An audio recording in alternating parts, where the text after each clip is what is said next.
Good morning students, कैसे हैं आप लोग। आज हम लोग करेंगे वर्कशीट 8, मैथ्स क्लास 8 की वर्कशीट 8। स्टूडेंट्स, आप यहाँ अपना नाम लिखेंगे और यहाँ अपनी क्लास टीचर का नाम कई बच्चों ने लिखा है, पर मेरे ख्याल से क्योंकि ये मैथ्स की वर्कशीट है तो आपको अपनी मैथ्स की टीचर का नाम लिखना है। And the topic of our worksheet is division of rational numbers की डिवीज़न। आप लोग सब जानते हैं कि रैशनल नंबर क्या होते हैं। रैशनल नंबर्स क्या होते हैं? The numbers which can be written in the form of P upon Q, जो P अपॉन Q के फॉर्म में लिखे जा सकते हैं, जहाँ Q जो है that is not equal to 0 and P is any integer. So integer में क्या हो सकता है? वो 0, 1, 2, 3, -1, -2 कुछ भी हो सकता है। तो जो रैशनल नंबर क्या है? Rational number is a number which is written in the form of P upon Q, where P and Q both are integers and Q is never equal to 0. So this is the division of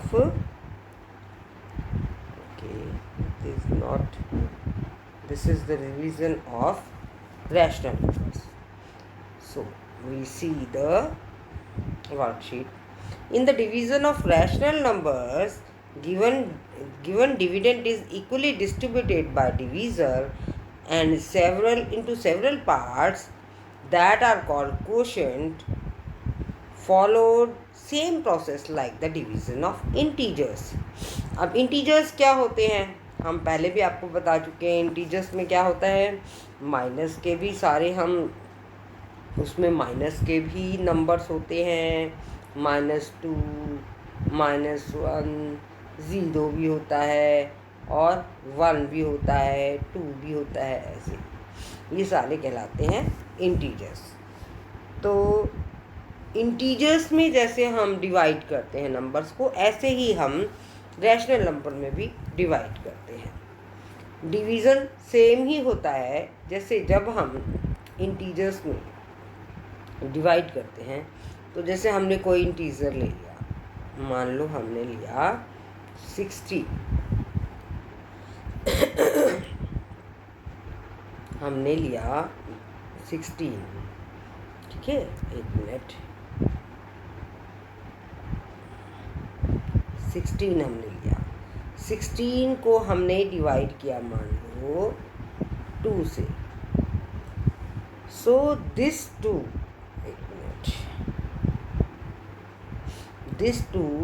will be termed as divisor. इसको कहते हैं हम divisor.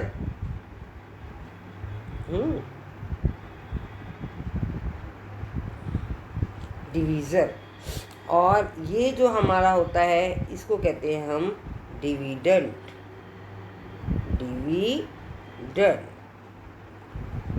और जब हम इसमें division करते हैं तो हमारा जो आता है 2 8 16। सो ये जो हमारा 8 होता है इसको हम कहते हैं कोशेंट। तो इसी तरह से बच्चों, इसी तरह से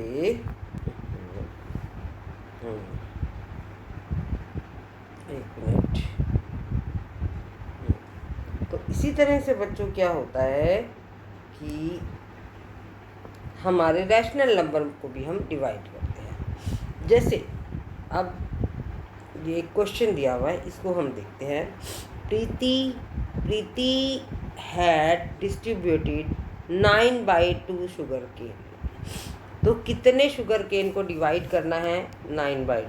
तो हमारे पास डिविडेंड है 9/2। To a children in her neighborhood, she had given half of the sugar cane to each child. Total sugar cane कितने हैं हमारे पास? 9/2।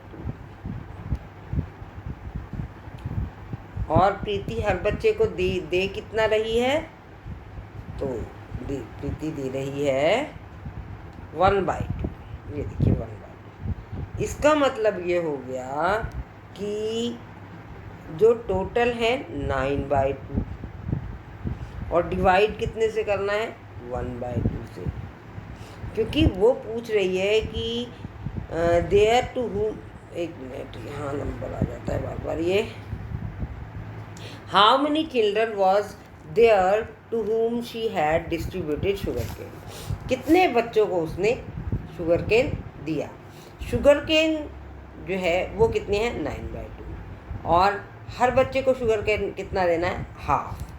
इसका मतलब जो टोटल हमारे पास शुगर केन है वो है 9/2 और हर बच्चे को जो हमें देना है हाफ शुगर केन देना है। तो हमें ये पता लगेगा कि कितने बच्चों को हमने ये शुगर केन दिया। तो 9/2 डिवाइडेड बाय 1/2। मैंने आपको 7th क्लास में भी बताया था इसको करने के लिए कि इसके लिए हमें एक तो रेसिप्रोकल की जानना पड़ेगा कि रेसिप्रोकल क्या होता है। जैसे 1/2 का रेसिप्रोकल क्या होता है? तो होता है 2/1। अब इस क्वेश्चन को अगर हम करके दिखाते हैं तो ये है 9/2 डिवाइडेड बाय 1/2।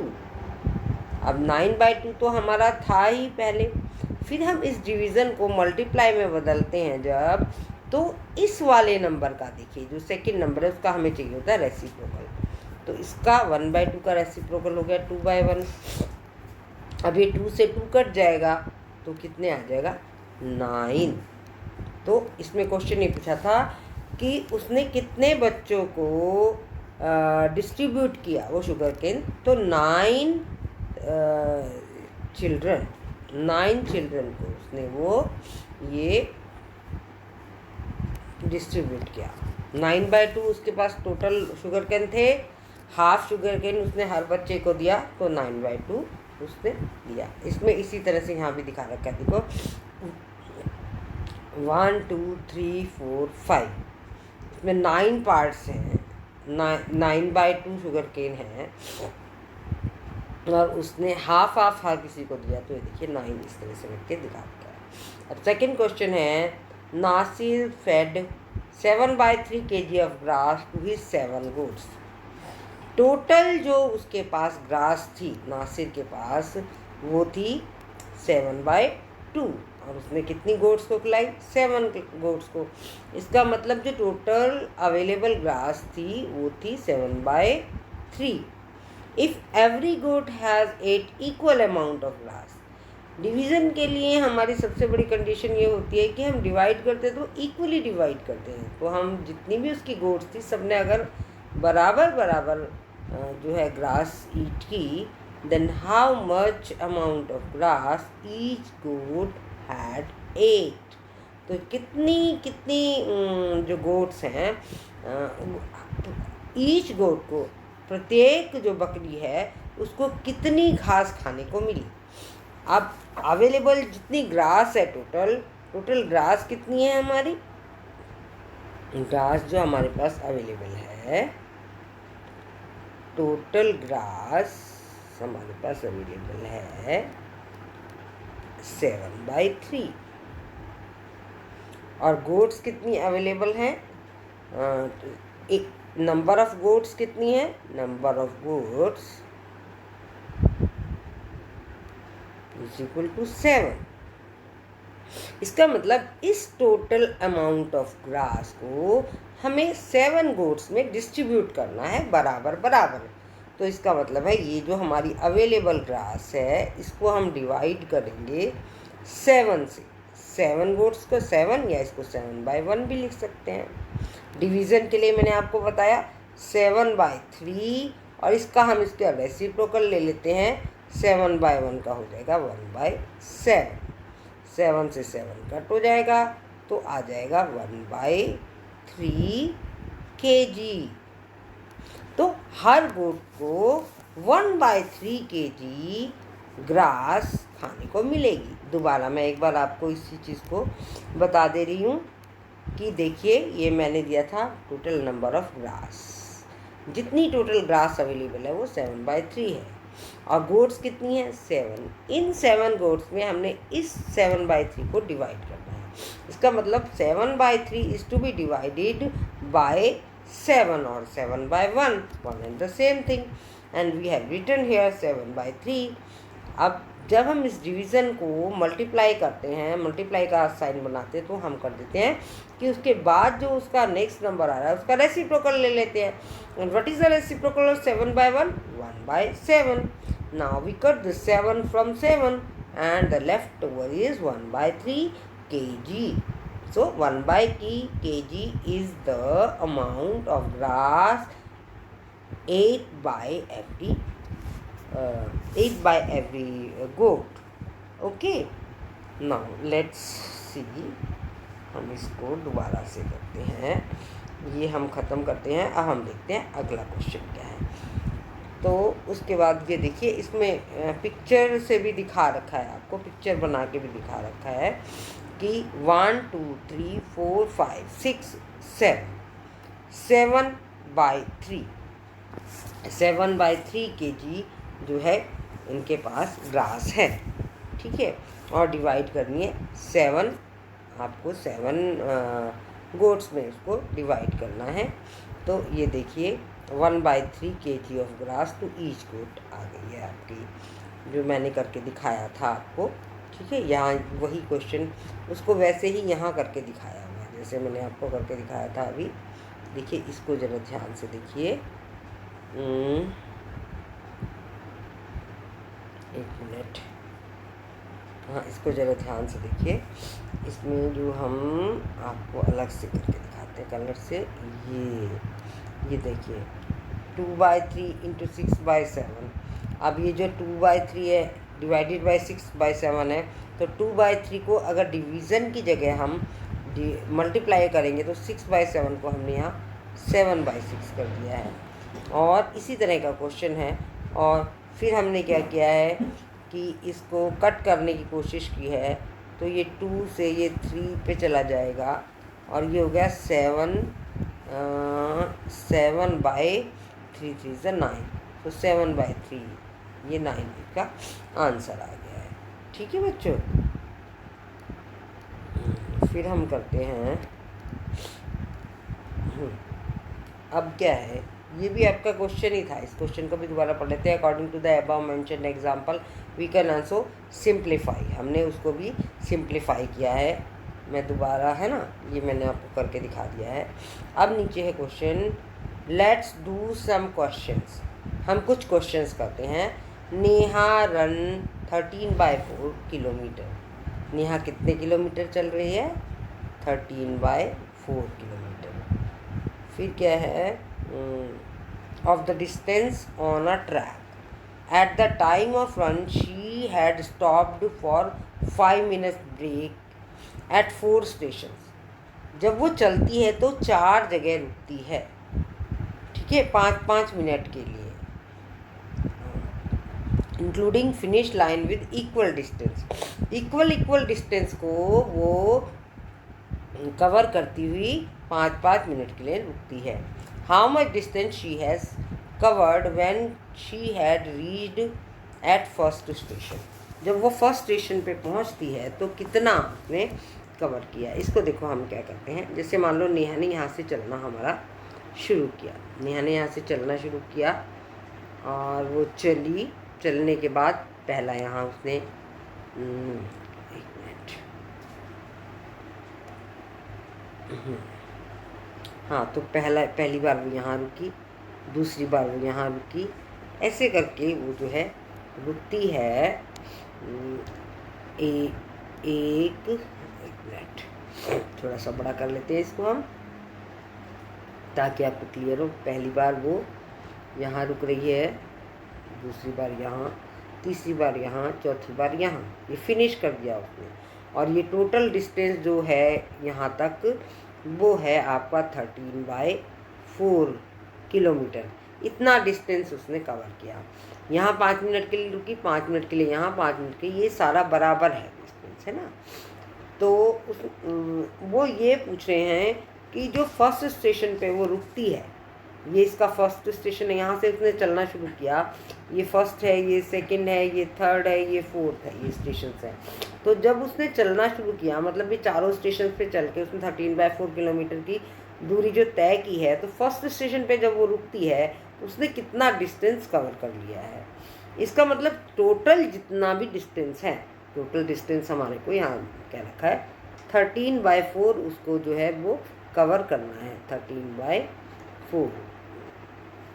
और कितनी बार में? 4 बार में। तो डिवाइड हम उसको करेंगे 4 से, तो ये आ जाएगा कि एक बार में वो कितना डिस्टेंस कवर करती है।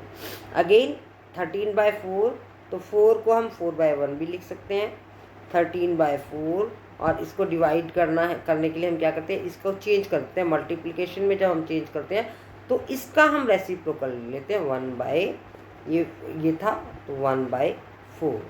तो आंसर आ जाएगा आपका 13/8 किलोमीटर्स। 13/8 किलोमीटर्स जो है ये चलती है नेहा। फर्स्ट स्टेशन पर पहुंचती है तो वो इतनी दूरी तय करती है 13/8 किलोमीटर्स। फिर आगे हम देख रहे हैं क्वेश्चंस। आगे क्वेश्चन हमारे थोड़े ठीक है। पहला क्वेश्चन है 4/7 डिवाइडेड बाय -7/4। देखिए 4/7 डिवाइडेड बाय -7/4। अब 4/7 को तो हम 4/7 ही लिख लेंगे, डिवीज़न की जगह हम मल्टीप्लाई करते हैं और इसका हम रेसिप्रोकल ले लेते हैं। तो इसका रेसिप्रोकल में इसके जो इसका जो साइन है इस पर फ़र्क नहीं पड़ता है। हम क्या करते हैं, जो -7/4 है इसको हम कर देंगे -4/7। ठीक है। अब यहाँ कुछ कट कर रहे हैं तो कुछ नहीं कट हो रहा है, तो हम क्या करते हैं, आंसर आ जाएगा, ये माइनस का है ये प्लस का है, तो आंसर आ जाएगा माइनस में 4 4 16, 7 7 49। ठीक है। नेक्स्ट क्वेश्चन करके दिखाते हैं। नेक्स्ट क्वेश्चन है -6/5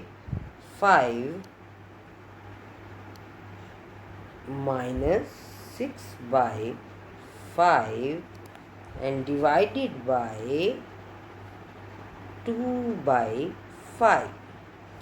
ठीक है। फिर हमने लिखा -6/5, डिवीज़न की जगह मल्टीप्लाई करेंगे और इसका रेसिप्रोकल आ जाएगा 5/2। 2/5 का रेसिप्रोकल है 5/2। 5 से 5 कट जाएगा, 2 1 ज़ा 2, 2 3 ज़ा 6, तो आंसर आ जाएगा आपका -3। ठीक है। फिर नेक्स्ट देखते हैं -1/2 डिवाइडेड बाय -1 -2। -1/-2 divided by -2/7। बच्चों देखो, जब ऊपर और नीचे दोनों जगह माइनस है तो उसको हम यहीं कट कर देते हैं। ठीक है। अब ये आया 1/2, डिवीज़न की जगह हम कर देते हैं मल्टीप्लाई और -2/7 का हम रेसिप्रोकल ले लेते हैं, दैट इज -7/2। अब ये माइनस चाहे 2 के साथ लगे चाहे 7 के साथ लगे, ये पूरा नंबर ही माइनस कहलाएगा। तो अब हम क्या करें, यहाँ 1 से इसको, जब ये माइनस का है ये प्लस का है, -7 को 1 से मल्टीप्लाई करते हैं तो आंसर आता है -7 और 2 को 2 से करते हैं तो 4। आंसर आ गया -4/7। नेक्स्ट क्वेश्चन हम देखते हैं। तो नेक्स्ट क्वेश्चन है 2/3। फिर लेते हैं हम पेन, 2/3 एंड डिवाइडेड बाय 2/3। अच्छा बेटा, हम वैसे भी आपको नंबर्स में बताते हैं कि अगर सेम नंबर को सेम नंबर से डिवाइड करें तो आंसर आता है 1 हमेशा। सेम नंबर में सेम नंबर को अगर हम माइनस करते हैं तो आंसर आता है 0। डिवाइड करने पे 1 आता है और माइनस करने पे 0 आता है। अब क्या किया हमने, 2/3 डिवाइडेड बाई 2/3। अब देखिए 2/3 तो हमारा वही था, फिर डिवीज़न की जगह हमने मल्टीप्लाई किया और इसका रेसिप्रोकल लिया। अब आपको रेसिप्रोकल तो अच्छे से समझ आ ही गया होगा कि 2/3 का, उसमें हम क्या करते हैं, डिनोमिनेटर को न्यूमरेटर बना देते हैं, न्यूमरेटर को डिनोमिनेटर बना देते हैं। 2/3 का रेसिप्रोकल हो गया 3/2। अब यहाँ देखिए 3 से 3 कट हो गया, 2 से 2 कट हो गया, तो आंसर क्या बचा, 1/1, दैट इज इक्वल टू 1। 1/1 या 1 एक ही बात है। तो ये क्वेश्चन ऐसे कर लेंगे। इसके बाद नेक्स्ट हमें क्वेश्चन दिखाई दे रहा है माइनस, एक मिनट हम पेंसिल लेते हैं, फिर -7/8 and is to be divided, sorry, this is to be divided by -4/3, -4/3। अब एक चीज़ और देखिए, देखो माइनस को जब हम माइनस से डिवाइड करते हैं तो आंसर प्लस में आता है। फिर हम देखते हैं, लेकिन इधर -7/8, इसको हम डिवीज़न की जगह मल्टीप्लाई बनाते हैं और इसका रेसिप्रोकल ले लेते हैं। -4/3 का रेसिप्रोकल हो जाएगा -3/4। ठीक है, अब हम देखते हैं ये ऊपर नीचे कुछ कट नहीं हो रहा है, तो हम क्या करते हैं, माइनस और माइनस को जब हम मल्टीप्लाई करते हैं तो आंसर आता है हमारा प्लस में। और जब हमारा प्लस में आंसर आता है तो प्लस लिखो या ना लिखो कोई फ़र्क नहीं है, पर मैं यहाँ लिख के दिखा देती हूँ आपको। 7 3 21 and 8 4 32। So answer is 21/32। And the last question is very interesting question. It is, देखिए बहुत मज़ा आएगा, 0/8 डिवाइडेड बाय 6/4। अब बताइए, अगर कोई नंबर 0/8 है, so that is equal to 0। 0/8, वैसे मैं करके दिखा देती हूँ फिर भी आपको। इस डिवीज़न को मल्टीप्लाई कर देंगे और ये इसका रेसिप्रोकल अगर ले लेंगे आप 4/6, तो आप किसी भी नंबर को ऊपर 0 से मल्टीप्लाई करोगे तो ये आंसर आ जाएगा 0। 8 6 48, 0/48 इज इक्वल टू 0। भाई 0 चीज़ को 48 लोगों में अगर डिस्ट्रीब्यूट करना है, ये यही तो होता है कि ऊपर वाला हमारे ये होता है कि कितना सामान हमारे पास है, कितने लोगों में डिस्ट्रीब्यूट करना है। अगर मान लो हमारे पास 0 टॉफ़ी है और हम कहते हैं कि 48 लोगों में बांट दो, तो कितनी टॉफ़ी मिलेगी सबको, 0। तो जब भी 0 डिवाइडेड बाय सम नंबर हो, then the answer will be 0। इस तरह को हम और भी कई तरह से 0 जैसे 0 को हम इसको समझ जाते हैं। कई बार बच्चे बहुत कंफ्यूज होते हैं इसमें। 0/4 है, मान लो कि आपकी मदर ने आपको कुछ नहीं दिया और कहा 0 मीन्स नथिंग, 0 मीन नथिंग। आपकी माँ ने आपको एक भी बिस्किट नहीं दिया और आपको कहा, तो इसका मतलब कितने बिस्किट दिए, 0 बिस्किट दिए। और आपको कहा आपके 4 भाई बहन हैं कि इस 0 बिस्किट को अपने 4 भाई बहनों में बांट दो, तो आप कितना कितना बिस्किट देंगे। जब आपको मिला ही नहीं बिस्किट तो अपने भाई बहनों को क्या देंगे, 0 ही देंगे ना। तो कोई भी नंबर से अगर हम 0 को डिवाइड करते हैं, 0 को किसी भी नंबर से हम डिवाइड करते हैं, तो the answer is always 0। Okay, तो बच्चे जल्दी जल्दी से ये वर्कशीट करके आप भेजो। बहुत ही कम बच्चे 8th वीक के जो हैं 8th क्लास के वर्कशीट भेज रहे हैं, तो ये जल्दी से कल मेरे को सभी बच्चे अपनी वर्कशीट करके भेजेंगे। आशा है आपको अच्छे से वर्कशीट समझ आ गई होगी। अपना ध्यान रखें, कोविड में अप्रोप्रिएट बिहेवियर रखें, maintain the distance from others and wash your hands after some